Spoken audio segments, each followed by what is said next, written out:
আমার সম্মানিত মা বোনেরা, আপনার গর্ভে বাচ্চার বয়স যখন 4 মাস হয়, সায়েন্স বলেছে, পবিত্র কোরআন হাদিসের আলোকে আমরা জানতে পারি, এই 4 মাস সময়ের পর থেকে আপনার সন্তান বাহিরের সকল শব্দ শুনতে পায়। আপনি যদি ভালো কথা শোনেন, সম্মানিত আলেম ওলামাদের আলোচনা শোনেন, পবিত্র কোরআন তিলাওয়াত শোনেন, ভালো বই পড়েন, ভালো কিছু দেখেন, এইটা আপনার ব্রেইন থেকে, আপনার মন থেকে, আপনার ডিএনএ থেকে সন্তানের ডিএনএতে, সন্তানের ব্রেইনে গিয়ে ট্রান্সমিট হবে। অ্যাট দ্য সেম টাইম আপনি যদি সিরিয়াল নিয়ে ব্যস্ত থাকেন, আপনি যদি উগ্রতা নিয়ে ব্যস্ত থাকেন, আপনি যদি হরর মুভি দেখেন, উল্টাপাল্টা জিনিস দেখেন, এটা আপনার ব্রেইন থেকে আপনার সন্তানের ব্রেইনে গিয়েও ট্রান্সমিট হবে। সে এই জ্ঞানী হবে।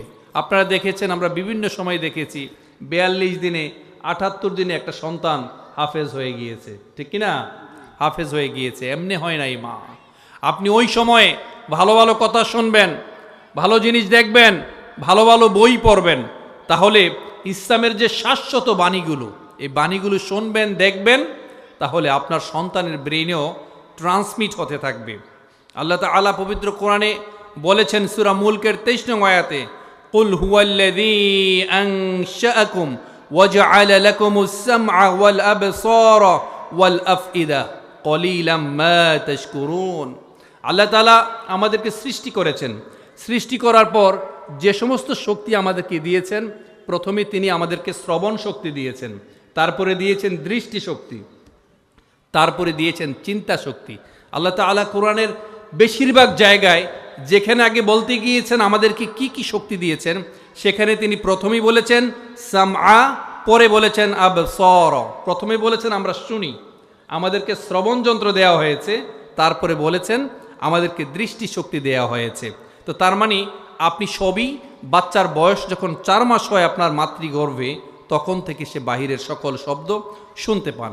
গবেষকরা বলেছেন এই যে বাচ্চা শুনতে পায়, এটা গর্ভকালীন সময়ে 4 মাস পরেই তার যে হেয়ারিং নার্ভ, এই হেয়ারিং নার্ভ অ্যাক্টিভ হতে থাকে। তার মানে সে বাহিরের সকল শব্দ শুনতে পায়। আল্লাহ তাআলা সূরা আদ-দাহর বা ইনসানে বলেছেন নাবতালিহি ফাজআলনাহু সামিআম বাসীরা। আল্লাহ বলেছেন আমি তাকে বানিয়েছি শ্রবণ এবং দৃষ্টি শক্তি সম্পন্ন করে। তার মানে এখানেও বলা হয়েছে আগে শ্রবণ, তারপরে দৃষ্টি শক্তি আমাদেরকে দিয়ে দিয়েছেন। তা আমরা প্রত্যেকটা মুহূর্তে শুকরগুজার হতে চাই, শুকরিয়া আদায় করতে চাই। আসলে এই যে কানে শোনা বা চোখে দেখা, it's very important. You can gather minimum 80% of your knowledge by your visualisation, by your eye sighting. শুধুমাত্র চোখের দৃষ্টি দিয়ে আপনি জ্ঞানের কমসে কম 80% জ্ঞান আপনি অর্জন করতে পারেন। কিন্তু আমরা দেখেছি বিগত সময় জুলাই আগস্ট বিপ্লবে দেখেছি অসংখ্য মানুষকে অন্ধ করে দেওয়া হয়েছে, তাদেরকে হেয়ারিং লস করে দেওয়া হয়েছে, তাদেরকে পঙ্গু করে দেওয়া হয়েছে। একটা মানুষ যখন হাঁটতে পারে না, চলতে পারে না, কথা বলতে পারে না, চোখে দেখে না, তার যে কি কষ্ট শুধুমাত্র তারাই বুঝতে পারে, যারা আসলে এগুলোর দ্বারা সম্মুখীন হয় নাই, আঘাতপ্রাপ্ত হয় নাই, যারা ইনজিউর্ড হয়েছেন, যারা আহত হয়েছেন, যারা শহীদ হয়েছেন। আমরা আল্লাহর কাছে কায়মন বাক্যে প্রার্থনা করি আল্লাহ তাআলা তাদের সমস্ত ভুল ত্রুটিকে ক্ষমা করে দিয়ে তাদেরকে জান্নাতের সর্বোচ্চ মাকাম যেন দান করেন। সবাই বলি আমিন। তার মানে আপনার সন্তান মাতৃগর্ভে থাকতেই বাহিরের সকল শব্দ শুনতে পায়। অতএব আপনি যা শুনবেন ওই সময় ভালো কিছু শুনবেন, ভালো কিছু দেখবেন। ইসলামিক আলোচক আছেন, ইসলামিক স্কলার আছেন, তাদের কথা মন্ত্রমুগ্ধ হয়ে শুনবেন। দ্বিতীয় নম্বর পয়েন্ট হচ্ছে, জন্মানোর পর তাকে পুরো 2 বছর মাতৃদুগ্ধ পান করাতে হবে। আমাদের বর্তমান সময়ে আমরা আধুনিক ডিভাইস দ্বারা আমরা আকৃষ্ট, সোশ্যাল গ্যাজেট দ্বারা আমরা আকৃষ্ট, সারাক্ষণ মোবাইল দেখি, বডি ফিটনেস রাখতে চাই, অন্যান্য মেয়েদের যারা উগ্রপন্থী মেয়ে তাদেরকে আমরা অবলোকন করতে চাই, তাদেরকে ফলো করতে চাই। না মা, আপনি যদি আপনার সন্তানকে সবচেয়ে বেশি ভালোবেসে থাকেন, আপনি আপনার সন্তানকে জন্মের পর থেকে শাল দুগ্ধ সহ 2 বছর তাদেরকে দুগ্ধ পান করাবেন। আল্লাহ তাআলা কালামুল্লাহ মাজিদের সূরা বাকারার 233 নং আয়াতে বলেছেন হাওলাইনি কামিলাইন, অর্থাৎ পূর্ণ 2 বছর তাদেরকে দুগ্ধ পান করাবেন। মনে রাখবেন, আপনি যদি তাদেরকে বুকের দুগ্ধ পান না করান, বড় হয়ে আপনার সন্তান যত বড় মানুষই হোক না কেন, যত বড় সেলিব্রিটি হোক না কেন, সে ফিলিংস অফ ইনসিকিউরিটিতে ভুগবে, অর্থাৎ নিরাপত্তাহীনতায় ভুগবে। দেখবেন একটা টিকটিকি ডাকলে সে ভয় পাবে, ব্যাঙ লাফ দিয়ে পড়লে সে ভয় পাবে, মুরগি ডাকলে সে ভয় পাবে, বিড়াল ডাকলে সে ভয় পাবে। সে যত বড়ই হোক না কেন, তার মধ্যে জিহাদি তামান্না আসবে না, শহীদি মৃত্যুর তামান্না আসবে না। সে বড় কোনো আন্দোলন করতে পারবে না, সে হক কথা বলতে পারবে না, সে প্রতিবাদী কথা বলতে পারবে না। বলতে পারলেও তার অন্তর থাকবে ভয়ে কম্পমান, কারণ আপনি তাকে ওই সময়ে আদর যত্ন করে বুকের দুগ্ধ পান করার নাই। আসলে মা এবং বোনেরা, একটা সন্তান সবচেয়ে বেশি নিরাপত্তা ফিল করে যখন সে মায়ের কোলে বসে বসে দুগ্ধ পান করে। আপনি যদি তাকে এটা থেকে বঞ্চিত করেন, ইন ফিউচারে সে ফিলিংস অফ ইনসিকিউরিটিতে ভুগবে, সে ভয় পাবে, সে অস্থিরতায় ভুগবে, তার মধ্যে সবসময় একটা ভয়ের আশঙ্কা থাকবে, সে অনেক ইনিশিয়েটিভ নিতে পারবে না। আমার 3 নাম্বার পয়েন্ট হচ্ছে, একটা সন্তান জন্মানোর পরপরই, আপনার সন্তান জন্মানোর পরপরই তার কানে আজান দিয়ে দেবেন। একটা সন্তানের কানে যখন আপনি তাওহীদ এবং রিসালাতের বাণী পৌঁছে দিবেন, তখন আপনার সন্তান শুরু থেকেই সে তাওহীদ এবং আল্লাহ রাসূলের বাণী নিয়ে এই বসুন্ধরা, এই পৃথিবীতে সে নবজীবনের সূচনা করতে পারবে, ঠিক কিনা? তাই শুরুতেই আমরা যে কাজটা করব, সন্তান জন্মানোর পরপরই আমরা তার কানে তাওহীদ এবং রিসালাতের বাণী পৌঁছে দেব। মনে রাখবেন, একটা সন্তান ভূমিষ্ঠ হওয়ার পরেই শয়তান কিন্তু তার চিমটি কাটে, যার কারণে সে কান্নাকাটি শুরু করে দেয়। বাচ্চা কিন্তু কাঁদে, অবশ্য কাঁদা কিন্তু সৌভাগ্যের লক্ষণ। একটা বাচ্চা যখন কাঁদে, এটা কিন্তু তার সুস্থতার লক্ষণ। বাচ্চা যদি জন্মানোর পর না কাঁদে, তাহলে তার মধ্যে প্রতিবন্ধিতা তথা অনেক ক্ষেত্রে সিপি, সেরিব্রাল পলসি, পক্ষাঘাতগ্রস্ততা তার মধ্যে দেখা দিতে পারে। ওই সময়টাও আপনারা একটু বেশি খেয়াল রাখতে হবে। তো যা বলছিলাম, শয়তান আমাদেরকে অসওয়াসা দেয়, শয়তান চিমটি কাটে।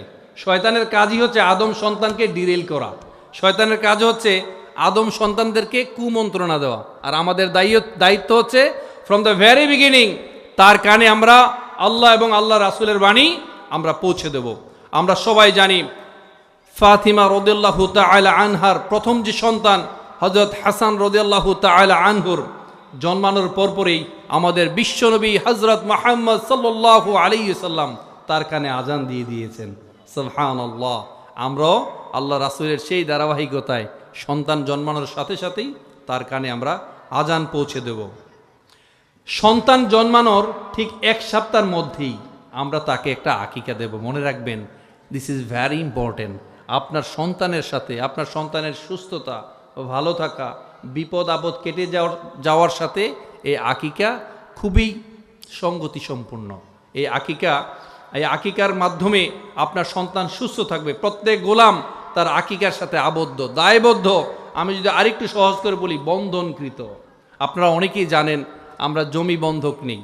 ওই জমি যখন আপনি বন্ধক নেন, অনেক স্কলাররা বলেছেন, এই জমি যখন আপনি বন্ধক দেন, যতদিন না আপনি এই বন্ধক ছুটাতে পারেন, ততদিন পর্যন্ত ওই জমির সম্পদকে আপনি ভোগ করতে পারেন। বরং যিনি বন্ধক নিয়েছেন তিনি ততদিন ভোগ করবেন যতদিন আপনি এই বন্ধক থেকে মুক্ত না হন। অনেক স্কলাররা বলেছেন, আপনার সন্তান যদি আপনার জন্য দোয়া করে, এই সন্তানের দোয়া আপনার জীবনে কোনো কাজে আসবে না, কারণ সে অন্যের কাছে দায়বদ্ধ, অন্যের কাছে আবদ্ধ। হাদিসে এসেছে, সন্তান যখন জন্মায় তার আকিকা তথা 1 সপ্তাহের মধ্যে পশুর রক্ত প্রবাহিত করার কথা বলা হয়েছে। এই পশুর রক্ত যখন প্রবাহিত হবে, এতে করে তার রোগ, তার বিপদ আপদ, বিভিন্ন ধরনের মুসিবত থেকে আল্লাহ তাআলা তাকে রক্ষা করবেন। তাই প্রত্যেক সন্তানের যখন জন্মগ্রহণ করে 7 দিনের মাথায় তাকে আকিকা দিবেন, কারণ প্রত্যেক গোলাম তার আকিকার সাথে আবদ্ধ, দায়বদ্ধ। কুল্লু গোলামিন মুরতাহানুন বিআকিকাতি, প্রত্যেক গোলাম তার আকিকার সাথে দায়বদ্ধ। তাই 7ম দিনে আকিকা দিয়ে তার একটা সুন্দর নাম রাখবেন। আমরা অনেক সময় নাম রাখি সল্টু, বল্টু। এক লোক এসে নবী মুহাম্মদ সাল্লাল্লাহু আলাইহি সাল্লামকে বলছেন, আমার নাম আমার বাবা মা রেখেছে খুনফাসা। কি রেখেছে? খুনফাসা। খুনফাসা মানে হচ্ছে গোবরে পোকা অথবা চামচিকা। আচ্ছা, আমাকে বলেন, কাল হাসুরের দিন হুফাতান উরাতান গুরলান, কোটি কোটি মানুষ দাঁড়িয়ে থাকবে, ভয়ে কম্পমান থাকবে, তাদের পায়ের নিচে জুতা থাকবে না, পরনে পোশাক থাকবে না, কোনো খতনাবিহীন তারা থাকবে, কোনো সুন্নাতে খতনা তাদের তখনও থাকবে না। এই মানুষগুলো ওখানে থাকবে। ওই সময় যদি আপনার নাম ধরে ডাকে, এই চামচিকা, এই গোবরে পোকা, এই সল্টু বল্টু, আপনি তখন লজ্জিত হবেন, আপনি তখন অপমানিত হবেন। আপনার সন্তানের নাম ধরে, আপনার অভিভাবকের নাম ধরে, বাবা মায়ের নাম ধরে সেই সময় সন্তানকে ডাকা হবে। তাই সপ্তম দিনে চুল ফেলে দিবেন, তার নামে আকিকা করবেন, সুন্দর একটা নাম দিবেন। ডক্টরের সাথে পরামর্শ করে যদি প্রয়োজন হয় তার সারকামসিশন করবেন, তার খতনা করিয়ে দিবেন। কারণ আমরা বর্তমান মেডিকেল সায়েন্স বলে অনেক বাচ্চাদের দেখবেন প্রায় জ্বর ওঠে, জ্বর সারতেই চায় না, বলে তার ইনফেকশন। এই ইনফেকশন ভালো হয় তখনই যখন সন্তানকে সুন্নাতে খতনা করে দেয়া হয়। ইভেন ভিন্ন ধর্মের যারা আছে তারাও দেখবেন ছোট ছোট বাচ্চাদেরকে খতনা করিয়ে দেয়, সুবহানাল্লাহ। কারণ তারাও বুঝতে পারে এই সুন্নাতে খতনা করালে আল্লাহ তাআলা তাদেরকে সুস্থ করে দিবেন। এই ধরনের অনেকগুলো বিষয় আছে। আমি একেবারে গুরুত্বপূর্ণ যে বিষয়গুলো, সেই বিষয়গুলি আমি আপনাদের সামনে উপস্থাপন করতে চাই। তৃতীয়ত হচ্ছে আপনার সন্তানকে একটা স্পেসিফিক গোল নির্ধারণ করে দিবেন, পজিটিভ মাইন্ডসেট তাদেরকে দিয়ে দিবেন, তাদেরকে স্টিকি ওয়েতে যেন তারা কাজ করতে পারে, তারা যেন লেগে থাকতে পারে, তাদেরকে শিখাবেন। সন্তানদেরকে পরিশ্রমী বানাবেন, আত্মবিশ্বাসী বানাবেন, আদর করে কেউ ননির পুতুল বানাবেন না। তাদেরকে শিখাবেন রক্ত যখন ঘাম হয়ে ঝরে সেই নোনা পানিতে উৎপন্ন হয় সাফল্যের বীজ। তাদেরকে শিখাবেন স্বপ্ন তাই নয় যা মানুষ ঘুমিয়ে ঘুমিয়ে দেখে, স্বপ্ন মূলত তাই যা বাস্তবায়নে মানুষকে ঘুমোতে দেয় না, ঠিক কিনা? স্বপ্ন হচ্ছে তাই যা বাস্তবায়নে মানুষকে ঘুমোতে দেয় না। আমার সম্মানিত চান্দোলার এই ঐতিহাসিক মাহফিল থেকে আমি বলছি, আমার সম্মানিত মা বোনেরা, আমার ইয়াং যুবক ভাইয়েরা, জেনারেশন জুমাররা, মনে রাখবে তোমার কাপড় যখন ঘামে ভিজে যায় তখন তুমি ভাগ্যকে বদলাও। আর যখন একজন মানুষ এই রক্ত দিয়ে শরীরকে ভিজায়, এই জমিনকে ভিজায়, তখন সে ইতিহাস তৈরি করে, ঠিক কিনা? রক্ত যখন ঘাম হয়ে ঝরবে সেই নোনা পানিতে উৎপন্ন হবে সাফল্যের বীজ। পরিশ্রম করতে হবে, তাদেরকে শিখাবেন। আল্লাহ আমাদেরকে সুন্দরতম উপায়ে গঠন করেছেন, কনস্ট্রাকটিভ ওয়েতে গঠন করেছেন। লাকাদ খলাকনাল ইনসানা ফি আহসানি তাকওয়িম। আল্লাহ আমাদেরকে সুন্দরভাবে তৈরি করেছেন। আল্লাহ আমাদেরকে কষ্ট এবং পরিশ্রম সহিষ্ণু করে তৈরি করেছেন। লাকাদ খলাকনাল ইনসানা ফি কাবাদ। সূরা বাকারায় আল্লাহ তাআলা বলেছেন, আমি মানুষকে সাধ্যের অতিরিক্ত ভার চাপিয়ে দেই না। লা ইউকাল্লিফুল্লাহু নাফসান ইল্লা উসআহা। সন্তানকে শিখাবেন, আদর করে ননির পুতুল বানাবেন না। সম্মানিত মা এবং বোনেরা, আমরা অনেক মায়েরা গল্প করি, বিভিন্ন স্কুল প্রতিষ্ঠানে গিয়ে অন্য বান্ধবীর সাথে পেটের কথা, পিঠের কথা খুব গুছিয়ে সাজিয়ে গুছিয়ে বলি। ইভেন অনেকে হাজব্যান্ড ওয়াইফের গোপন যে সম্পর্ক, এই সম্পর্কের কথাও আমরা বলে তৃপ্তি পাই। এগুলো করবেন না, এগুলো হারাম। অনেক মায়েরা বিভিন্ন শিক্ষা প্রতিষ্ঠানে গিয়ে বলেন, ইন্টারমিডিয়েটে আমার মেয়ে পড়ে, জানেন সে না এখনো জগ থেকে পানি ঢেলে খেতে পারে না। এটা মা সুসংবাদ নয়, এটা দুঃখ। It's a matter of regret. আপনি যদি তাকে পরিশ্রমী না বানান, তার নিজের কাজগুলো যদি সে নিজে করতে অভ্যস্ত না হয়, একদিন আপনি তাদেরকে দূর থেকে দেখে দেখে কাঁদবেন, আপনার কিচ্ছু করার থাকবে না। মা পরিশ্রম করবেন, পরিশ্রম করবেন। অনেক মায়েদেরকে দেখেছি নিজেরা পরিশ্রম করে সন্তানদেরকে পরিশ্রম করায় না। আরে সন্তান বাঁচার জন্যে আপনি যদি সেনাবাহিনীতে ঢুকেন, ডিফেন্সে ঢুকেন, এমন একজনও আছে, ধরেন প্রধানমন্ত্রীর ছেলে সেনাবাহিনী অফিসার হয়েছে, তাকে কি ট্রেনিং করতে হবে না? তাকে আত্মরক্ষার জন্য তো প্রশিক্ষণ দিতে হবে। আপনার সন্তান এই বসুন্ধরায় টিকে থাকতে হলে তাকে যোগ্য হতে হবে, তাকে তৈরি হতে হবে, তাকে পরিশ্রমী হওয়া লাগবে, তাকে শক্তিশালী হওয়া লাগবে। আল্লাহ তাআলা বলেছেন নবী সাল্লাল্লাহু আলাইহি সাল্লামের মাধ্যমে, ইমানদার মানুষ, শক্তিশালী মুমিন দুর্বল মুমিনের চেয়েও আল্লাহর কাছে বেশি পছন্দনীয়। তাই মনে রাখতে হবে, লা ইউকাল্লিফুল্লাহু নাফসান ইল্লা উসআহা। আল্লাহ আমাদেরকে সাধ্যের অতিরিক্ত ভার চাপিয়ে দেননি। তাই সন্তানদেরকে আদর করে ননির পুতুল বানাবেন না। তাদেরকে আমাদের সিংহ পুরুষ যারা আছে তাদেরকে চিনিয়ে দিবেন। আমাদের সিংহ পুরুষ হযরত আবু বকর, হযরত উসমান, হযরত আলী, এদেরকে চিনিয়ে দিবেন। তাদেরকে চিনালে আমাদের সন্তানরা সিংহ পুরুষ সম্পর্কে চিনবে। খোলাফায়ে রাশিদার সোনালী দিন কেন যে ফিরে আর আসে না, সকলে পেয়ে তার অধিকার, কেন যে প্রাণ খুলে হাসে না? ঠিক কিনা বলো যুবকরা?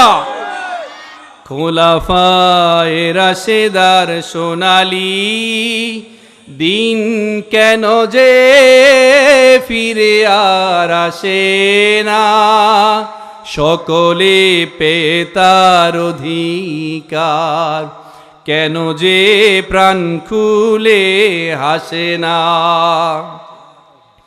ধুলির আসনে বসে উমরে রাজ্য শাসন করিত, ঠিক না? ধুলির আসনে বসে উমরে রাজ্য শাসন করিত, বন্ধুও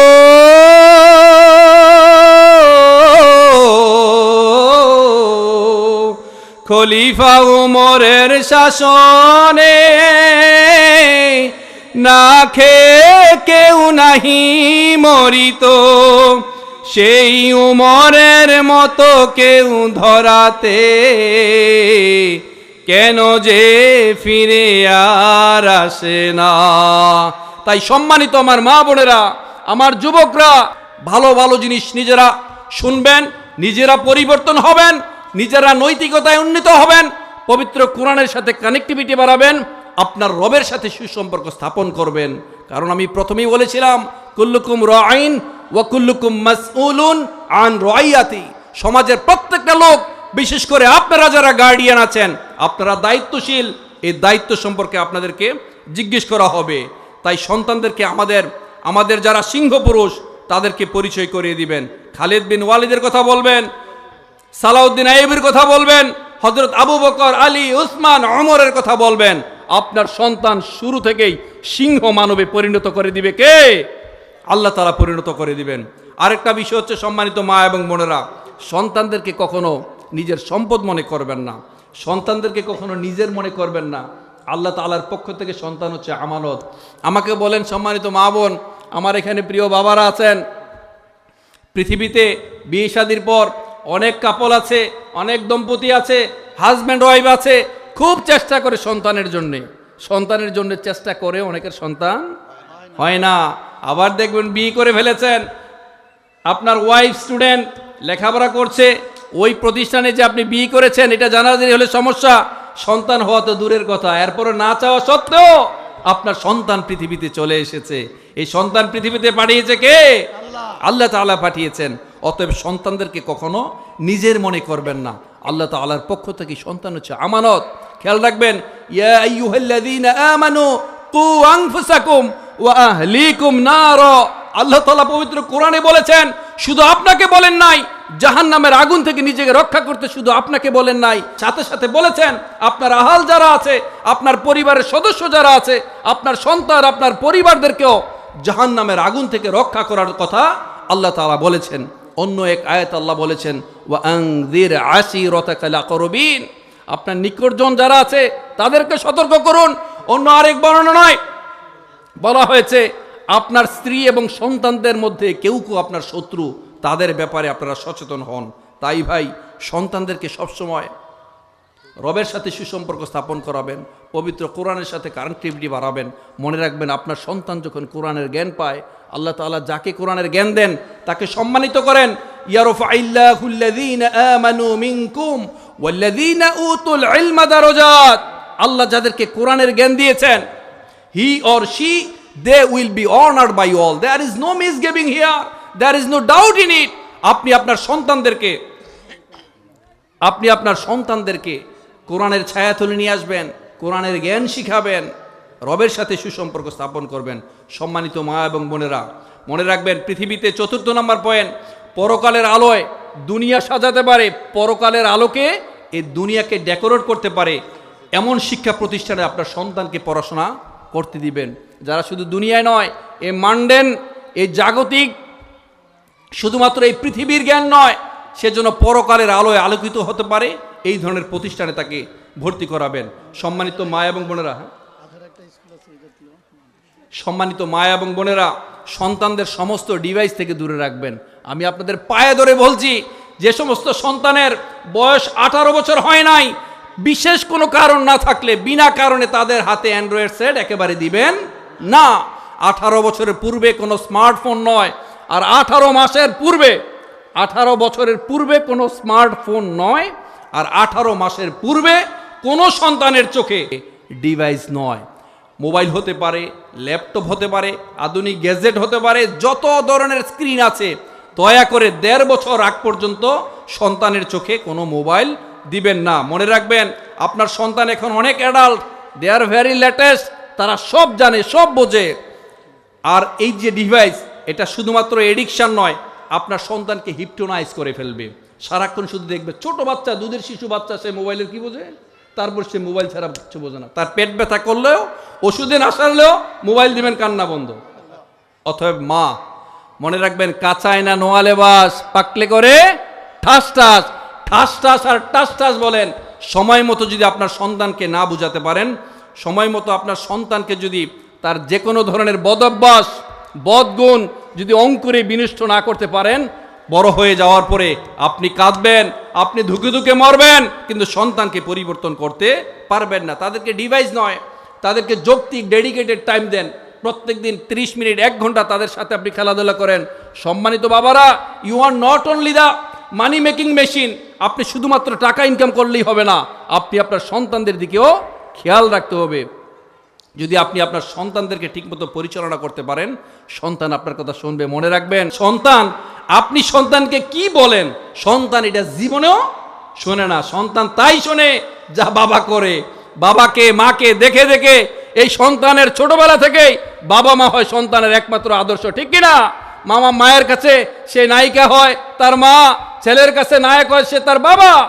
বাবা মা যা করে সেটা দেখে দেখেই বাচ্চা অনুসরণ করে। তাই তাদেরকে শুধু ডিভাইস নয়, তাদেরকে বই পড়তে দিবেন, নবী জীবনী পড়তে দিবেন, বাচ্চাদের নবী সিরিজ যে আছে এগুলো পড়তে দিবেন, সাহাবীদের জীবনী পড়তে দিবেন। আম্মা জান, আপনারা বসে বসে আমাদের আল্লাহ রাসূলের স্ত্রীদের, সাহাবীদের স্ত্রীদের জীবনী পড়বেন।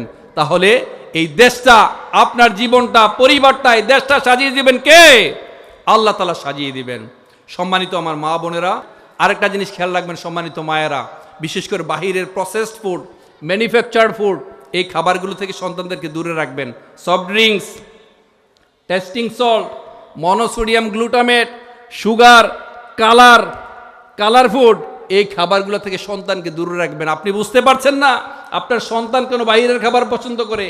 তার কারণ হচ্ছে ওইটার মধ্যে এমন খাবার মিশায় যেন আপনার সন্তান এডিক্টেড হয়ে যায়। একটা সময় সে দুরারোগ্য ব্যাধিতে আক্রান্ত হবে, তার ক্যান্সার হবে, সে কিডনি রোগে আক্রান্ত হবে। দয়া করে বাহিরের কোনো খাবার খাওয়াবেন না। তাকে ফিজিক্যালি যদি ফিট রাখতে চান, অর্গানিক খাবার খাওয়াবেন, গ্রামের খাবার খাওয়াবেন। ঘরে আপনি যেই খাবারটা তৈরি করেন, এই খাবারটা যদি আপনি তাকে খাওয়াতে পারেন, আপনার সন্তান ভালো থাকবে। আপনি জোর করে খাওয়াতে যাবেন না, ডিভাইস দেখিয়ে দিকে খাওয়াতে যাবেন না।